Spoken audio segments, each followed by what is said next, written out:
ನಮಸ್ಕಾರ ಸ್ನೇಹಿತರೆ ಈಗ ತಾನೇ ಕರ್ನಾಟಕದಲ್ಲಿ ಶಾಲೆ ಮತ್ತು ಕಾಲೇಜುಗಳು ಆರಂಭವಾಗಿದೆ. ಶಾಲೆ ಮತ್ತು ಕಾಲೇಜುಗಳು ಆರಂಭ ಆದಾಗಿನಿಂದ ಇಲ್ಲಿಯ ತನಕ ವಿದ್ಯಾರ್ಥಿಗಳು ಸಾಕಷ್ಟು ರಜೆಗಳನ್ನು ಪಡೆದುಕೊಂಡಿದ್ದಾರೆ. ಹೀಗಿರುವಾಗ ಜುಲೈ 2 ಅಂದರೆ ನಾಳೆ ಶಾಲಾ ಕಾಲೇಜುಗಳಿಗೆ ರಜೆಯನ್ನ ಘೋಷಣೆ ಮಾಡುವ ಸಾಧ್ಯತೆ ಇದೆ. ಹೌದು ಸ್ನೇಹಿತರೆ, ಕರ್ನಾಟಕದ ರಾಜಧಾನಿ ಬೆಂಗಳೂರು ಸೇರಿದಂತೆ ಕರಾವಳಿ ಪ್ರದೇಶಗಳಲ್ಲಿ ಭಾರೀ ಮಳೆಯಾಗುವ ಸಾಧ್ಯತೆ ಇದೆ ಅಂತ ಈಗ ಹವಾಮಾನ ಇಲಾಖೆ ಎಚ್ಚರಿಕೆಯನ್ನು ನೀಡಿದೆ.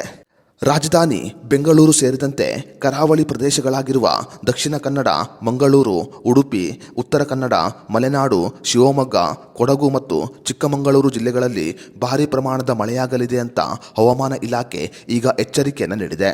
ಜುಲೈ 2 ಅಂದರೆ ಬುಧವಾರ ಈ ಜಿಲ್ಲೆಗಳಲ್ಲಿ ಭಾರೀ ಪ್ರಮಾಣದ ಮಳೆಯಾಗಲಿದ್ದು ರೆಡ್ ಅಲರ್ಟ್ ಅನ್ನು ಘೋಷಣೆ ಮಾಡಲಾಗಿದೆ.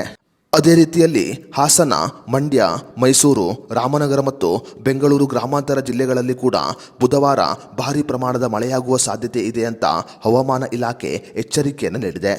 ದಕ್ಷಿಣ ಕರ್ನಾಟಕ ಮಾತ್ರವಲ್ಲದೆ ದಾವಣಗೆರೆ, ಚಿತ್ರದುರ್ಗ, ಹುಬ್ಬಳ್ಳಿ ಸೇರಿದಂತೆ ಉತ್ತರ ಕರ್ನಾಟಕದ ಹಲವು ಜಿಲ್ಲೆಗಳಲ್ಲಿ ಬುಧವಾರ ಭಾರೀ ಪ್ರಮಾಣದಲ್ಲಿ ಮಳೆಯಾಗುವ ಸಾಧ್ಯತೆ ಇದೆ. ಸದ್ಯ ಕರ್ನಾಟಕ ಶಿಕ್ಷಣ ಇಲಾಖೆಗೆ ಹವಾಮಾನ ಇಲಾಖೆ ಎಚ್ಚರಿಕೆಯನ್ನು ನೀಡಿದ್ದು, ಈ ಕಾರಣಗಳಿಂದ ಬುಧವಾರ ಅಂದರೆ ಜುಲೈ 2ನೇ ತಾರೀಕು ರಾಜ್ಯಾದ್ಯಂತ ರಜೆ ಘೋಷಣೆಯಾಗುವ ಸಾಧ್ಯತೆ ಇದೆ. ಜುಲೈ 2ನೇ ತಾರೀಕಿನ ರಜೆಗೆ ಸಂಬಂಧಪಟ್ಟಂತೆ ಮಂಗಳವಾರ ಅಂದರೆ ಜುಲೈ 1ನೇ ತಾರೀಕಿನಂದು ಅಧಿಕೃತ ಘೋಷಣೆಯಾಗುವ ಸಾಧ್ಯತೆ ಇದೆ.